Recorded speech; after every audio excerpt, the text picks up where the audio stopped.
On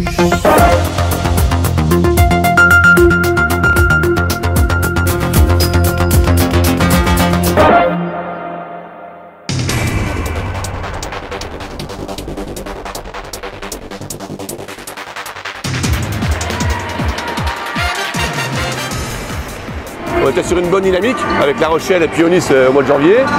Et c'est vrai que cette coupure de 15 jours, elle nous perturbe un petit peu. On va voir ce soir si on est capable de repartir ce même rythme que ce mois de janvier. Alors quand il y a ces longues trêves chaque année à cause des rencontres internationales à partir de décembre, comment est-ce qu'on gère ça quand on est un coach? Ouais, c'est comme, je crois que les garçons c'est pareil, 5 semaines de coupure au mois de décembre, on a refait un travail physique, pas une vraie préparation comme au mois d'août, mais on est reparti sur un peu plus de musculation et un travail cardio pour entretenir la forme qu'on avait. Et puis on a fait un point avec Anthony, on a joint sur ce qui fonctionnait et ne fonctionnait pas sur les 9 premiers matchs. On a cherché à améliorer, notamment on récupérait beaucoup de ballons en défense, mais on ne les concrétisait pas en jeu rapide. Donc on a beaucoup axé le travail au mois de décembre sur cet aspect-là.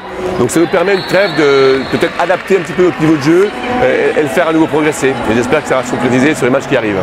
Dans certains clubs, c'est le cas du CDV, pendant ces trêves sont obligés de laisser partir des filles qui sont en sélection nationale. C'est gênant ça ou pas? Non, ça fait partie du métier. Non, il suffit de gérer. Là on avait qu'une joueuse deux joueuses qui sont parties effectivement, Noura et puis Mavungu.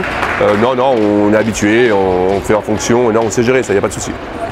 Alors revenons au championnat qui reprend aujourd'hui contre Octeville avec 3 matchs aussi importants à venir, 4 avec celui-ci finalement. Est-ce qu'on peut dire qu'on est à un tournant important du championnat qui peut décider finalement de la décision finale que l'on recherche?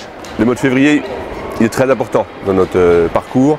C'est vrai qu'on reçoit Octeville, on reçoit Cannes la semaine prochaine qui a un statut VAP, donc en concurrence directe avec nous pour la montée. Ils sont un point derrière nous, et un point et demi, pardon, et on va à Yutz les 22, et on reçoit Mérignac qui est la seule équipe qui n'est pas VAP et qui veut battre tout le monde. Donc on reçoit pratiquement 3 sur 4 des meilleures équipes du championnat des deux. Donc je te dirais que début mars, avec la réception de Mérignac, on saura effectivement si on est très bien placé pour la montée ou si on a beaucoup de retard, et là on serait vraiment en difficulté. L'objectif, c'est vraiment de se préparer sur ce mois de février, qui est pas capital, mais qui est très important pour nous effectivement. C'est vraiment un virage à ne pas manquer. Ah, celui-là, non, il ne faut pas qu'on le manque. Ça commence ce soir sur une équipe qui est classée 7e. C'est le plus facile des 4 matchs. Donc j'ai pris les joueuses maintenant, ne pas penser aux matchs qui vont arriver. Pensons d'abord à celui-ci. Mais c'est vrai que dans la tête du coach, il y a déjà Cannes et Yutz qui sont 2 matchs très importants dans les 15 jours qui arrivent. Mais pour les filles, avoir déjà dans la tête le match de Cannes aujourd'hui, c'est peut-être pas la meilleure solution. Non, c'est pas la meilleure solution. Après, c'est pas le score qui m'intéresse, c'est vraiment la qualité de jeu produite. On a été très bon à La Rochelle il y a 3 semaines.